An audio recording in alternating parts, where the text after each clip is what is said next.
Welcome, everybody, to LiveFest episode number 8. And our guest tonight is Mr. Ira Dean. We're so happy to have you. I want to do a special shout out to our sponsors, our title sponsors, Mr. Patrick Dearborn. And then we also have Elevate AI, and we have Slicers, and we have X-Teeny Espresso Martini. So we have a great list of sponsors, but most importantly, we have an unbelievably great host tonight, which is me. No, just kidding. we have an unbelievably great guest. My co-host is Pat Jira, and our guest is not only an ACM Artist of the Year award winner, he's an AMA Top New Country Artist Award winner, and he's also a Grammy-nominated artist. So happy to see you here tonight. It sounds impressive, doesn't it? It does. It does. It's good to be here, Steve. You got a big audience tonight, I know. too. Well, I bring them everywhere. Yeah, I see that. Yeah, It's my posse. Record-breaking crowd at the LiveFest. I know. It is. Tonight. It is. Exciting All packed in times. my 87 Yugo on the way here. We all piled out like a clown car.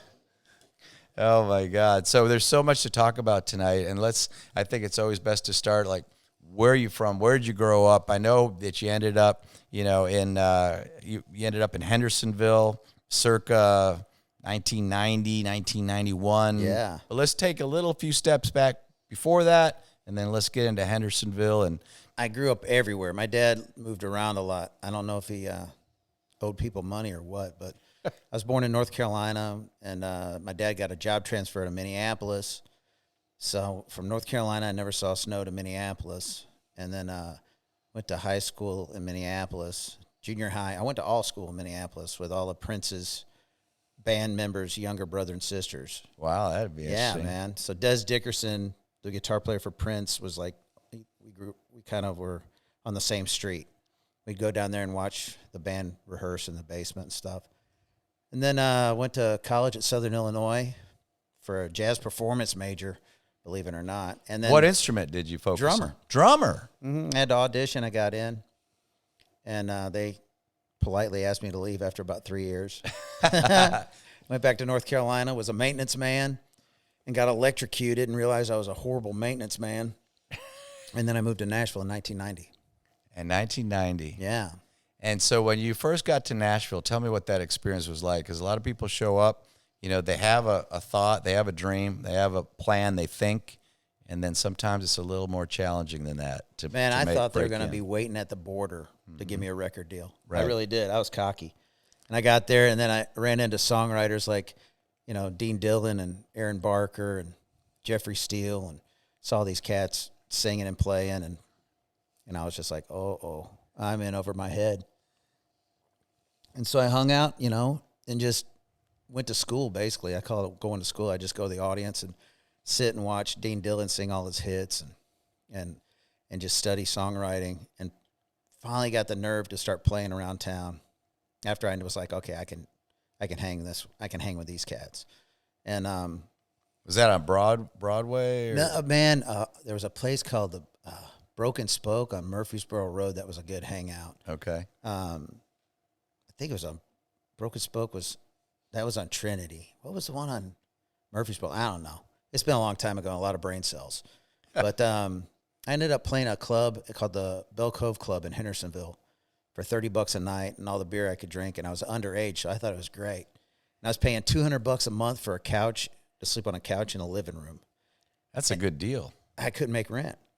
I swear I could. And I was drinking all my $30 a night gigs, and I was getting ready to move back home and beg for my maintenance job back at the Elizabethan Hotel, and became friends with this redheaded kid about my age, had hair down to his butt, and we became friends, and he didn't really brag about who he was. So my friends actually said, that's Johnny Cash's son. And I was like, okay, sure, whatever. You're talking about John Carter? Yeah, John Carter. Me and John Carter became friends, and we actually formed a band together called the Electric Iguanas. I love We were it. a rock band. And I was getting ready to move back home. And he said, come over for lunch one day. And I was driving a Chevette with no floorboard in it. It had no heat. And so I'd Just use your heels for the brakes, or how'd you do that? I still had brakes and everything, but I put a piece of cardboard over the floorboard, and it had no heat in it. So in the wintertime, I took a milk jug and I filled it up with water and put it in the microwave and stick it in my lap I was broke, man. I was broke. And I had one of those temporary tires on the front that you're supposed to drive for 50 miles, but I had already gone like 1,500 on it. It was slick. And I went over there for lunch, and there was a Grammy award holding the screen door open. And it was a big ass house. And I was like, what the heck? And I knocked on the door, and Johnny Cash opened the door. He was still living with his mom and dad. And June said I was the house pet, the stray dog they fed that wouldn't leave. I just stayed there, slept in the round bedroom. And I had a house in Bon Aqua, and we'd go up there and hang out for the weekend. And I just kind of went from house to house to house so they wouldn't get tired of me being around. Tell me about that picture I have up there of you and Johnny. You guys look like you're going to a wedding or to... Yeah, that's back when I was staying at their house. That was John Carter got married. Okay. That was his first wedding. And I was one of the best men. He had multiple best men in it. And that's one of the few pictures of John in white. He was wearing some Mickey Mouse socks. Yeah. He was really proud of those Mickey Mouse socks. Yeah, that's a great picture. Look at that mullet I had. Yeah, that's a hair helmet right there. That's a lot of Aquanet. Look at your 80s hairband. Oh, yeah, I know. He was rock and roll. Yeah. Looked like I was the president of Def Leppard's fan club. What's the one conversation you had with Johnny Cash that you kind of take with you that kind of stands out? So back then he smoked Winston Reds, and I didn't smoke at the time, but I was about to start so I could go hang out with him. So I'd go on the back porch, and we'd smoke Winston Reds. And he told me the best advice on songwriting I ever had. He said, son, when writing songs, you stick with the truth because people recognize the truth right away, even though it might have been years since they heard it. Wow. And I was trying to make up all these stories. Like, I was trying to write like 3-minute movies and just make up everything. Yeah. And he taught me that nothing's more, you can't beat the truth. Just write your life and put a twist to it. So I just started writing what I lived. And, then things started rolling. And you've lived a lot because I know for a fact, I mean, we're just getting to know each other, but I know for a fact that you've written over 100 songs that have been played by or recorded with other artists and or by other artists. And some of them went to number one. Yeah. And were big hits. They said, yeah, man, I've been blessed. For a guy who's dyslexic and I make a living writing songs, it's crazy. But yeah, they say it's 100. I really don't know the number. I remember counting. I quit counting at 50. But yeah, that's what they say. The industry says it's over 100. Well, then let's go with that. Let's go with that. Let's go with that. Yeah. Yeah, I've been. I just had a number one with Aaron Lewis. Am I the Only One? I got to produce his last 2 records for Big Machine. I had a number one in one chart. I think it was number 4 in the other with Montgomery Gentry. That was my first legitimate number one. You remember what Johnny's whispering to you here, Johnny Cash? Take a look at that picture. You know what he's telling me? What? I remember it like yesterday. He said, I'm going to tell you what Sam Phillips told me. Don't get fat. And that's exactly what he's telling me. Don't get what? Don't get fat. There you go. Mm-hmm. Yeah. What'd you think of the movie on Johnny Cash Ring of Fire? Man, so I finally, we all flew out to New York for the debut of it. Mm-hmm. And I hadn't seen John Carter or Kathy or the whole Cash family. I hadn't seen them in forever. And me and John got really tight, like really tight. He'd call me from the hospital at 2 a.m. to hear dirty jokes. I mean, we were tight. We were locked up like Legos. And so I hadn't seen the Cash family in a long time, so it was very emotional. And we went in, and the movie started, and I made it through about, I'd say 45 minutes. And, man, it was too close to home, and I got up and felt embarrassed. I was tearing up, and I left. And so I had never watched it till my wife, not even probably maybe last year, Really? made me sit and watch it. Watch the whole thing. Yeah. I was finally like, enough time had gone by, and I watched it. Wow. It's a good movie. Do you know how did the Cash family, rate it? What did they think? How it was Well, depicted? John Carter was the executive producer, Okay. one of the executive producers on it. I know they took a little liberties to it. They Hollywooded it up a little bit. But, overall, it's a great love story. And I never met a family, a husband and wife tighter than John and June. They were still like 16-year-old kids, even at the late years. John would finish June's sentences, and they'd always, like, when John walked by June, every time he'd always make sure to touch her or hold her hand. And so when me and my wife were talking about getting married, and she asked where I wanted to get married, I said, I know where true love exists, and it was in the house in Jamaica where I used to spend Christmases with John and June. And so I knew that after John died, John Carter had sold it back to the Rollins family, who were the original owners. And I called John Carter, and I said, man, what's the chances of getting married up at Cinnamon Hill in Jamaica? And I said, you officiate it. And he's like, I'll make it happen. So he called Mrs. Rollins, and she was still alive. She came to the wedding, and it was great, man. We had a great turnout out there. Jamie Johnson sang the first dance, and it was great. It was awesome. Tell me about your relationship with another big name, Charlie Daniels, and how impactful he was on your life. Charlie's a North Carolina boy, so we'd always talk about North Carolina. He this is a true story. So I'm sober, and I've been sober for a long time. I'm very open book about that. I was a train wreck for a long time. And I was in a band called Trick Pony back in the day, and we did really well. We sold a lot of records, and we were on tour, and we were actually opening for Charlie. And, God, I'm trying to remember where it was at. Anyways, we got done playing, and the road manager came over to me, and he said, hey, Charlie wants to see you. And I never spent any time one-on-one with Charlie. And so I said, okay. So I went to go get Keith and Heidi in Trick Pony, and he's like, no, he just wants to see you. Mm-hmm. And so I went backstage and went into his dressing room, sat down, and he's like, and he started talking to me. And I thought I was really pulling it off well. I thought I was fooling everybody about my addiction. We all do. I mean, I thought I had it. I thought nobody recognized it. And we were talking about North Carolina, music, and Southern rock. And finally he looks at me and he goes, you know, I know. And I was like, what do you know? And he's like, I know that look in your eye. I can see your hands are shaking. And he goes, and you haven't taken anything I haven't taken.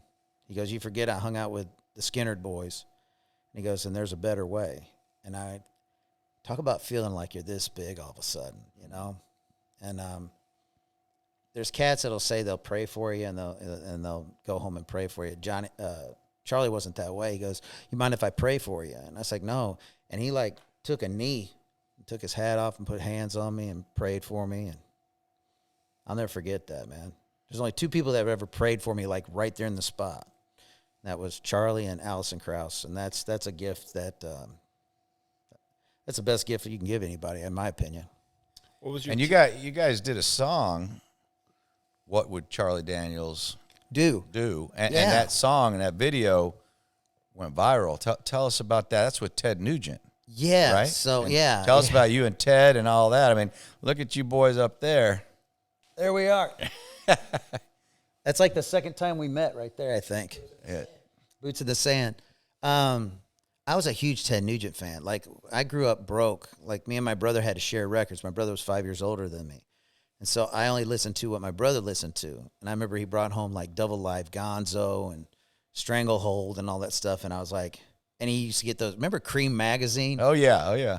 So he'd get the Cream Magazine, and I was like 5 years old looking through them, and I saw Nugent like in a loincloth riding a buffalo, and I was like, man, this is awesome. And so he started playing Stranglehold, and I was a huge Nugent fan. And I was walking through Bass Pro one day, and Am I the Only One had just come out, and it's one of 9 songs at that time to ever debut at number 1 in Billboard since 1958, since it started. And my phone rings, and it's unlisted. And I pick up, and I'm of all places in Bass Pro, and I answer the phone, and I hear, "Is this Ira Dean?" I said, "Yeah, it's Ira Dean." He's like, "Is this Ira who wrote 'Am I the Only One?'" And I thought it was some hate mail, some hater that got my number, because I had gotten some emails that weren't very nice. Yeah, we're gonna get into who gave your number away too many times in a little bit. And so I said, "Yeah, it's me. What you need?" And he's like, "This is Ted Nugent. You're a patriot." And he just started going on. And that's the best song I ever heard, and I wish I wrote it. And I was like, are you kidding me? And so I was looking around Bass Pro to see if I knew anybody so I could go, Ted freaking Nugent's call. And so he gave me his number. We became friends. And I had written What Would Charlie Daniels Do with Jeffrey Steele. Okay. And the second verse came. And I was like, I'm one of those don't give a damn, live off the land Ted Nugent fans. I was like, I had to give a hat tip to him. Yeah. And so I sent it to Ted. And I was like, I hope you don't mind. And Ted's like, I'm playing on that. And I was like, I was hoping you'd say that. So Ted came, so he said he'd play on it. And then I kept calling him. I was like, hey, when are you going to play on it? Well, I can't this week. It's hunting season. Kept blowing it off and blowing it off. And finally, his manager called and said, I don't think Ted can do it. Man, he's going to be in a deer stand till March. And so I called him. I said, where you at? And he's like, I'm in Waco. Waco, Texas. I said, when I deer hunt, I get in the stand before first light, and I come down about 10, and then I go back in at 2. You about the same way? He said, yeah, I'm about the same way. I said, cool, I'll be at your house tomorrow at 10:30. And I said, you're going to play on that thing. So I called my producer up, and I said, you got a portable Pro Tools rig? He's like, yeah. And I drove to Muscle Shoals, where my producer lived. I said, get in the car. We drove 13 hours down to Waco. We got there at we slept for like 4 hours, I think. We got there, got a hotel room, slept for 4 hours, went to Ted's house. And he goes, you weren't kidding. I was like, no, we set up the Pro Tools rig. He played the solo. He gave me 3 takes of the solo in camouflage. And played the solo and nailed it. Nailed it the first time. And we hung out and ate backstraps, talked a little smack, headed back to Nashville. I'm hoping you're going to play a song for us here tonight in a little bit. I'll play something. I love that. Yeah, I don't mind. We're excited about that. I know the audience is really looking forward to seeing you play Yeah. tonight. Look at that picture there. What about that rig? Oh, yeah.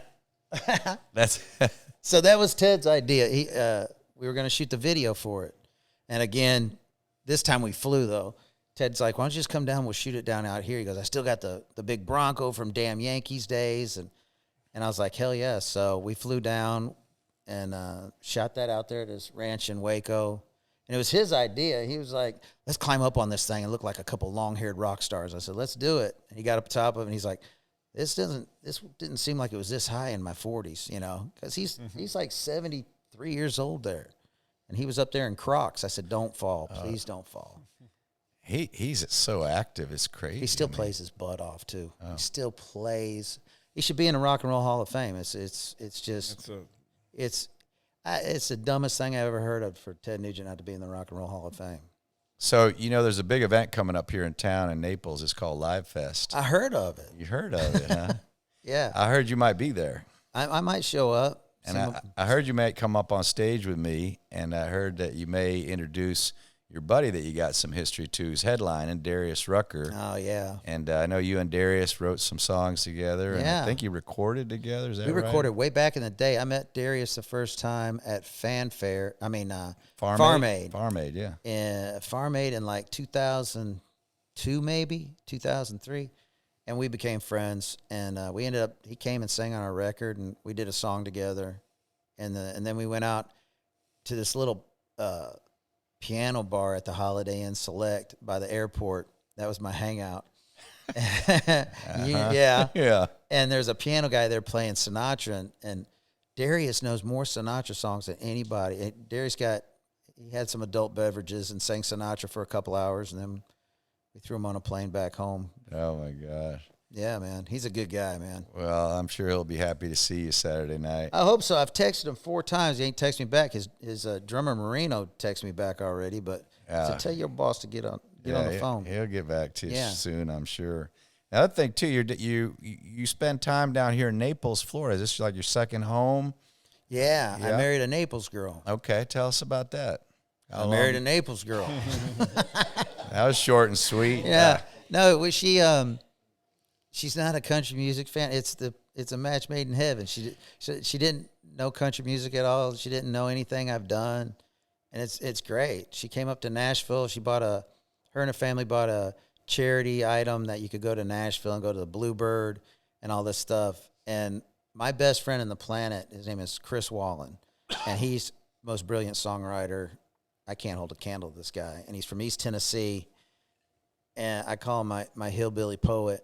He was supposed to play the Bluebird. I hate playing the Bluebird. I shouldn't say that out loud, but I've been. I'm not a big fan of shh. Everybody's so quiet, and I don't like that. So Chris had the flu, and he called me up. He goes, "Hey man, can you do me a favor? I said, what you need? He goes, can you go play a gig for me tonight?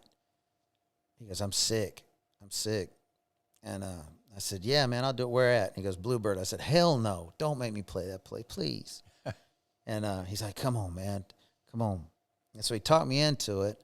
And it just so happens that my future wife was there. And she sat behind me. She never saw my head. She never saw my face, ever. She liked the hair, though. I guess she liked just my hat and my hair. But she took a cool picture and she put it on her Instagram. And tagged me in it. She didn't remember my name. Her son remembered my name.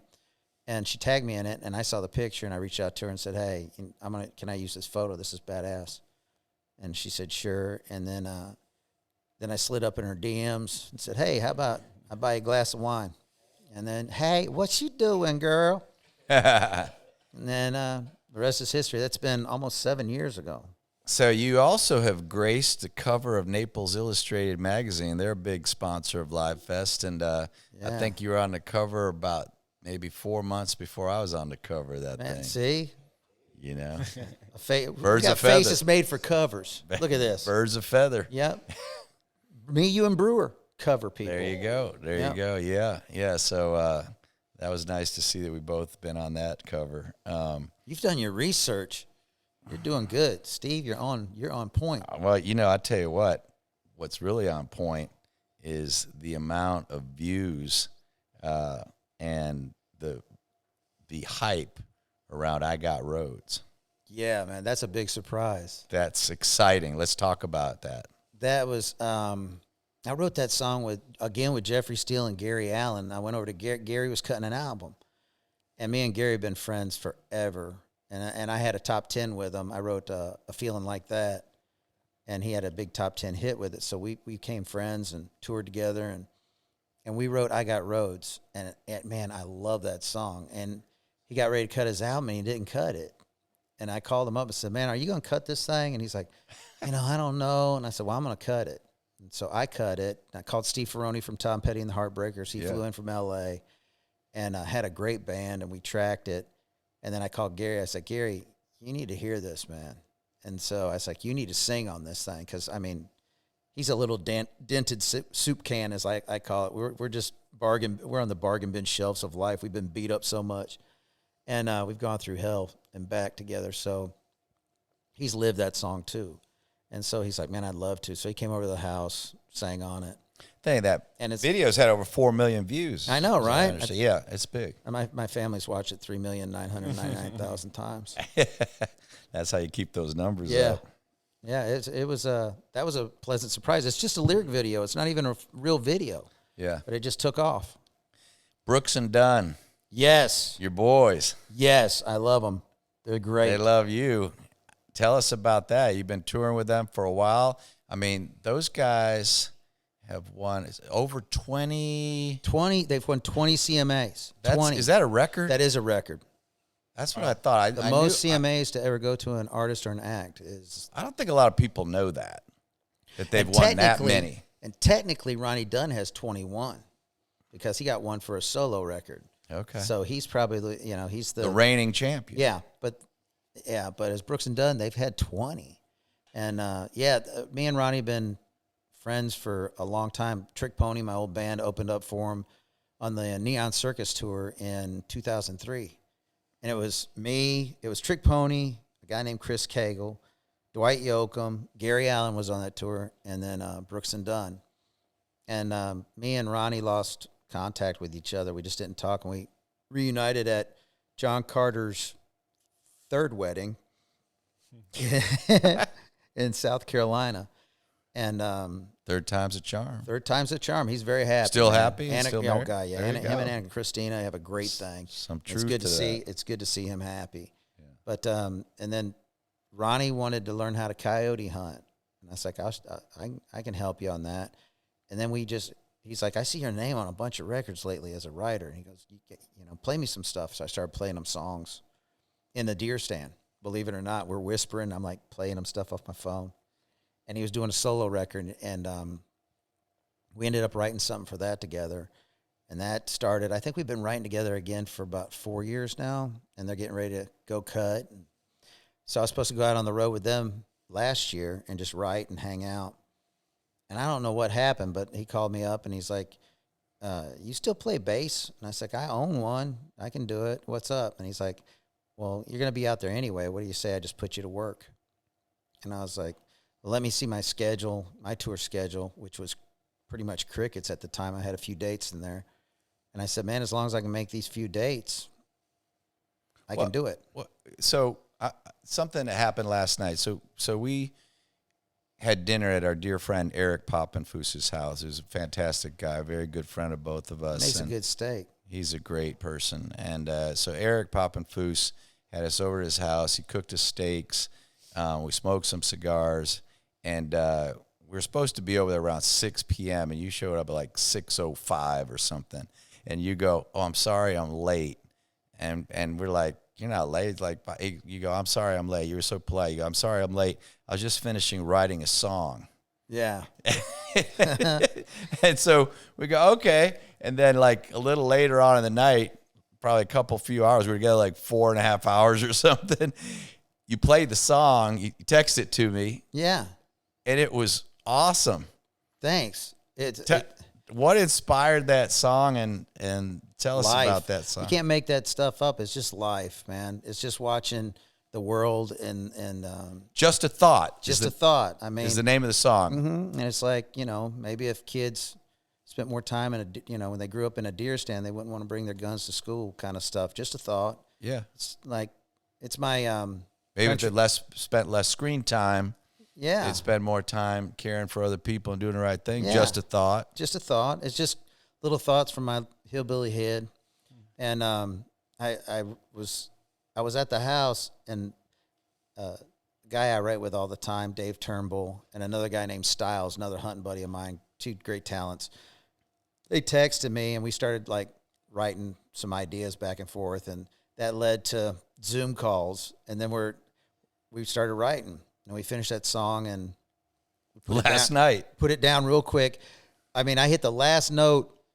I was 5 minutes late leaving the house when I hit the last note, and I said, Turnbull, put this down for me real quick. He goes, well, you do it. And I was like, I got to go. I'm late for a dinner. And so he finished, he played it and put it down and sent it, and it came out really good. And so I went ahead and sent it to Ronnie Dunn. Who was the first person you sent it to? You. I know. It. You sent it to me and you sent it to Eric. We were the first two. First two to hear it. And so if this thing goes to number one, I'm going to be so tickled pink on Ronnie loves it. He sent it to the label. He sent it to Sony. Sony loves it. So and think about that. Like, how fast does that move? Now, did they got it on hold, or what are they doing with it? I have no idea. Ronnie texted me. Meaning in a good way. They're like, a good way. Freeze this. Yeah, I'm just, don't play this for nobody till we figure out what's going on. That's the terminology. Yeah. The label, if that, hopefully, I'd like for them to cut it, but they don't. And the label hears another act over there, they want to cut it. That's kind of how it works. You just keep throwing things out, and hopefully somebody gets it. Yeah. Yeah. And so that's my life, right? Which it's a blessing and a curse to be a songwriter, because my wife I can't just turn it off. It isn't like I work at Jiffy Lube and change oil from 9 to 5 and come home and take a shower and my job's done. Right. It's like sometimes I write half a song from 10 to 2 and I got to go home, and I'm still writing in my head the whole rest of the day. So my wife's trying to talk to me, and she knows I'm just sitting there going, like, trying to figure out the Rubik's Cube in my head. And we've gone into dinners and meeting, before, and she's like, okay, you got to turn it off. Stop. You got to stop now. And I was like, okay. You ever wake up in the middle of the night with inspiration? All the time. Do you keep a pad or paper by your bed? My telephone. I've got cell phone hooks and half-written songs, or whisper a melody into it at 2 or 3 in the morning. Yeah. Mm-hmm. And she's like thinking she's hearing stuff, and it's like, don't worry, baby, it's me. There for a while, she thought she married somebody who should be wearing a helmet, and getting special parking. So what's next for you? You've got some big plans, some dreams coming up. I mean, I got to go back. You guys are finishing tour, and we just wrapped up. We're getting ready to head back out. I think our first shows are in. We got to go out February. Brooks and Dunn's going out February. We're playing Ireland, London, and Scotland. Okay. And then we go back out with Morgan Wallen, which is great because, it's all stadiums. It's all, the smallest crowd's probably 77,000. It's all big, huge stadiums. And then in September, Brooks and Dunn, we start the solo tour, which is September, and that's like 18,000 seat arenas. Yep. And I'm just going to put it out in the universe. The perfect case scenario, when Brooks and Dunn tour, there's like a warm up act, and then there's the opening act, and then we go on. I would love to get the warm up act spot, play that 45 minutes to an hour of my stuff. Right.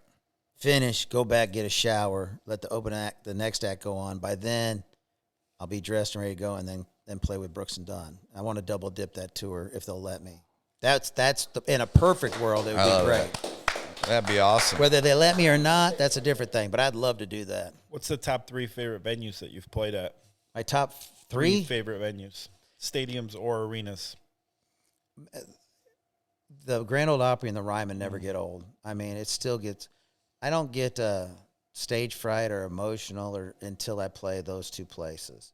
I remember my dad was a guitar player. He had a radio show when he was like 13 years old. He was a great guitar player. He passed away, and he had to give it up to raise us kids. And so he kind of lived through me. And the first time I played the Opry, I brought my dad. And my dad was on the side of the stage, and we were both crying like babies, looking at each other. I was fine till I looked at my dad, and my dad was like sobbing. He was standing over there with little Jimmy Dickens, and he was beaming, but he was crying at the same time. And then I started getting all emotional. So every time I play the Ryman or the Grand Ole Opry, I can still see my dad in the wings, and it's a good feeling. But that never gets old. Mm-hmm.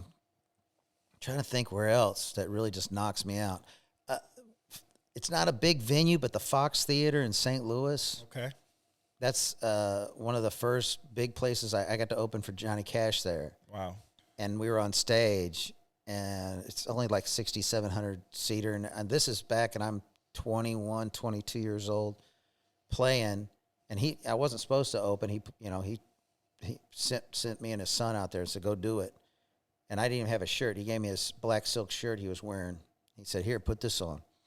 And so I was out there playing, and the 6,700 people just started, like, applauding. Like, they went crazy.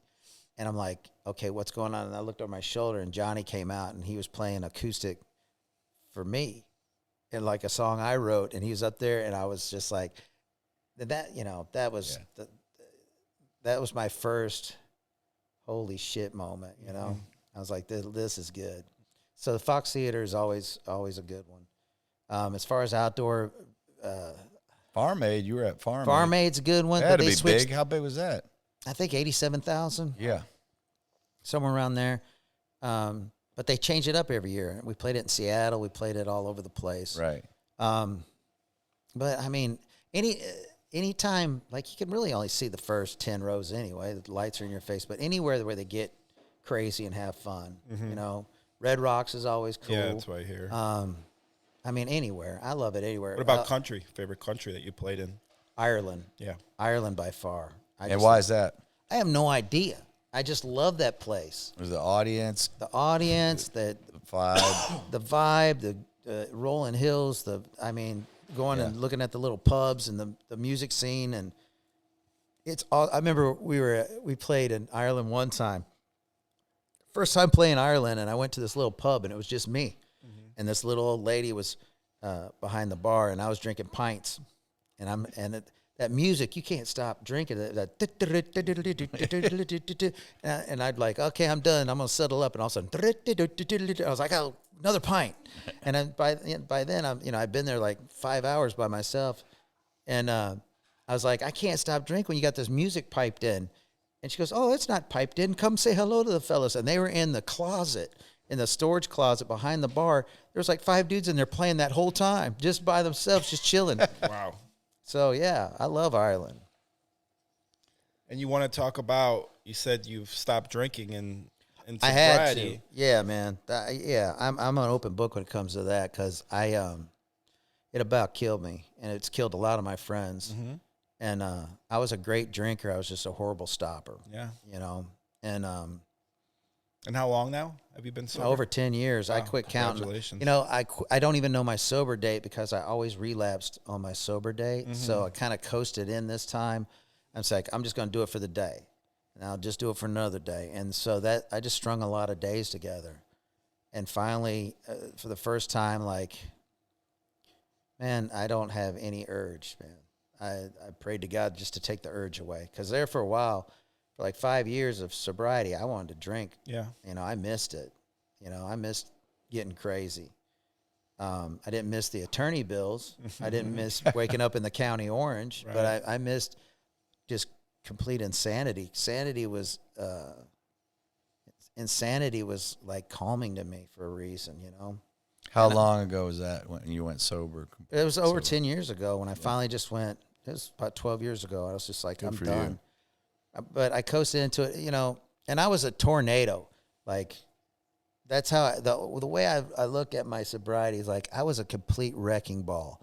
I was a tornado. And at some point during the sobriety, I felt like the farmer climbing out of the storm shelter and like looking up at the fields of all the damage I'd done. I was like, okay, time to clean up this mess. Like after a hurricane or tornado or something? Yeah, and I was like, and I've spent the last 12 years cleaning up my mess, you know, and just trying to help other people. And anywhere I go, I try to go to some rehab center and just talk to people and let them know that you can still play music and still play clubs and not be tempted. And it's taken me a long time to learn that, be comfortable in my own skin. And so, man, thank God for Jesus and Charlie Daniels. It finally worked, you know. Yeah.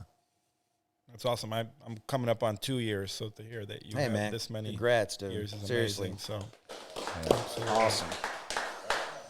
Yeah. It's a way better life, ain't it? 1,000%. And like you said, though, you know, being 2 years in, still having to fix some of the damage I did over all those years, but able to do it with a sober and clear mind and getting through that. And just a much better way. Yeah. And I guarantee there's still somebody out there that doesn't believe I'm sober. Blake Shelton for a long time didn't believe I was sober. I bet I was like 8 years in. And he's like, you're not drinking? I was like, no. He goes, you got pills in your pocket? I was like, no, I'm not doing nothing. I'm not doing happy, nothing. right? Yeah, I'm just. Did he ever stop giving your phone number out publicly? He finally Blake? did. Yeah. He So that's the culprit? Yeah, Blake Shelton. We were hunting buddies. We still talk now. We're back to talking regularly, but we were hunting buddies, and he thought it would be funny to give my phone number out. I think he was doing on air, right? Yeah, on KZLA. And one day I'm like, all of a sudden my phone just started blowing up. I mean, just crazy. I'm like, you got the wrong number. You got the wrong number. And no, this is Ira. And it just kept going. I was like, what? And then Blake called. He's like, you been getting some phone calls? I was like, man. So I had to change my number. I think he did it twice. Wow. Changed my number again. Yeah. I want to give his out so bad. But you know what? I'm classy. I wouldn't do that to him. Shout out to Blake. He just played here in Naples with Keith Urban. Yeah. Just a couple weeks ago, I saw that show. They both did a great job right here at Tiburon. So, you know, we were talking last night, Keith's a regular at that venue, and that night it's for the CME, which is a women's championship LPGA event. And this year they invited in Blake Shelton. So Blake Blake opened for Keith, and Keith brought it home. They're both talented. They're both it's good. Both really talented, and Keith's a sober guy too. Yeah. Me and Keith used to be insane together. Party boy. Oh my God! I remember a New Year's Nashville. He was playing Bridgestone. Keith was playing Bridgestone. Trick Pony was playing somewhere else, and Montgomery Gentry was playing the Wild Horse. And we called each other and said, "Let's meet up at the Wild Horse," because the Wild Horse was a late show.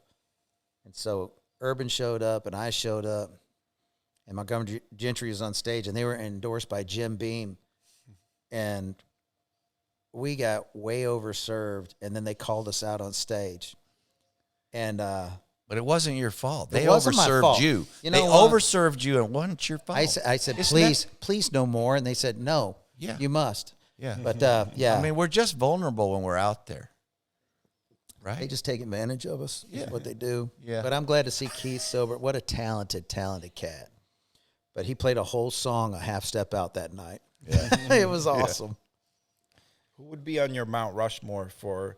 Doesn't have to be just country artists, but musical influences, artists, bands. Just who would you put, for your top 4? Oh God, all time? I couldn't. There's like a top 100 probably because I listen to all genres. So I went to college for jazz, and I'm a huge rock nut, and I'm guitar players. If I was doing guitar players, who would be your top 4? Jeff Beck, Hendrix, Jerry Reed, believe it or not, and Godzilla, Eddie Van Halen. Yeah, those would be my 4. Got to throw one country guy in there. My influences, as far as country, Merle Haggard, Waylon Jennings, Johnny Cash. You wrote some songs for Rascal Flats. Flats, yeah. They recorded your music. Yeah, I had a song called "Friday Don't Come Fast Enough" for Rascal Flats. And a funny story is me and Jeffrey Steele again wrote that. Jeff wrote, a bunch of Rascal Flatts stuff.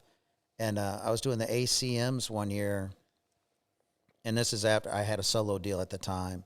And I ran into Rascal Flatts, and we've been tight. We used to play, there's a place in Nashville called Printer's Alley, and they played the fiddle and steel, and I played Barbara's. And so on breaks, I'd go over to their bar and jam with them, and they come over to my bar and jam. So we kind of grew up in the clubs together. And I had written this song called Friday Don't Come Fast Enough. Anyways, I'm out there, and they came to me and said, man, wait till you hear your song. And I was out there promoting my song. I said, okay. And it's like, man, your song is a killer. And I was like, well, thanks. I'm glad you heard it. I thought they were talking about my record.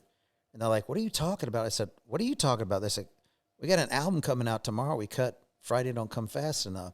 And so I was like, you're kidding. My publisher never even called me. And so the next day, I'm in Vegas. I took a cab to a record store to buy their album to hear my song cut by them. But I wouldn't have even known that. Yeah. And then later on, it became the TGI Fridays commercial. And Jake Owen cut a song of yours also. Yeah, God. And Jake was at LiveFest a couple years ago. We hired him to play out here at Tiburon. Yeah, me, Jake, and actually he came on right after our band did a set. Right after my band, Good Intentions, we did a Tom Petty tribute for the 5th year of Tom's passing. We did American Girl, Won't Back Down, and Free Fallin'. I used to work security. We were talking last night. I worked security for Tom back in the 80s, and used to hang out with him and Stan, who you know. Yeah, Stan Lynch. Yeah, and then Mike Campbell. But anyhow, so we did it was a highlight for me because when we came off the stage, Jake was coming up the stairs, and we're walking down the stairs, and Jake's like, who sang that song? Who sang that? Or those songs, those Petty songs? And the guys in the band, DJ Sinister, and some of the guys who were with me in our band, Good Intentions, go, we did that. And they go, no, who sang it? And I sang, because I have kind of that little southern bit of a draw, kind of like Tom's voice, and he's like, damn. He goes, that was good. And I was like, floating on clouds, walking off of there. Heck yeah, man. That was a big compliment. Jake made me feel good that night. Jake's a good dude, man. Yeah. He's a good dude. Yeah, we wrote He's got local roots down here. Does he really? Yeah, he's got a daughter that went to the same school as my daughters go to. She's a little younger, yeah. But he brought her up on stage and everything, yeah. I haven't seen Jake in forever. Yeah, he floats around here all the time. We wrote a song called Mama Was or something. Daddy Was or Mama Was. He ended up cutting that. And that's been years and years and years ago. God dang, you went down the rabbit hole on me. Speaking of rabbit holes, tell us how you met Patrick Dearborn. That's a rabbit hole. I'm trying to think how we met. How did we first meet? Yeah, we met at charity event. We met at a frozen food section of Piggly Wiggly. Small town. We both reached for the same cheese puffs thingies. And, no, we met at a charity event and just hit it off. Good guy, man. He's a pretty good guy, yeah. Yeah. Yeah. Eric, Jay. Yep. What, the Hard Rock? Yeah. Yeah, you went to that. We got stuck on Alligator Alley for like 5 hours on the way back. Yeah. We had a good time. Long story. Yeah, well, there's good people down here, that's for sure. Man, there's some good peeps. It's a little more quiet than it is in Nashville or Nash Vegas, but where the insane go to mingle. Yeah, it's a little more tranquilo here, as they say. Except for December 13th, LiveFest. Yeah, coming up. Largest concert in Naples, Florida by far. In all of Southwest Florida. Hands Can't wait, down. man. Man, that's some heavy pressure right there. Wow. Yeah, Yeah, what get about that? Exclusive 2026. right now on LiveFest Club. Doesn't like putting you on the spot. Yeah. That's why I bring them everywhere I go. I know. Who needs an agent? Just bring your posse. We'll talk, that's for sure. Well, listen, it's been so great having you on the show. Man, thank you. And we're looking forward to your performance here a little bit. And I hope everybody stays tuned to watch the performance. It's going to be fantastic. I'll see you Saturday night. We'll go up on stage and we'll talk to Darius when we're there as well, and get him out there to perform for everybody. Heck yeah. So really appreciate you being on I the show. appreciate you having me. All right, Thank you. All right. Episode 8, LiveFest Club.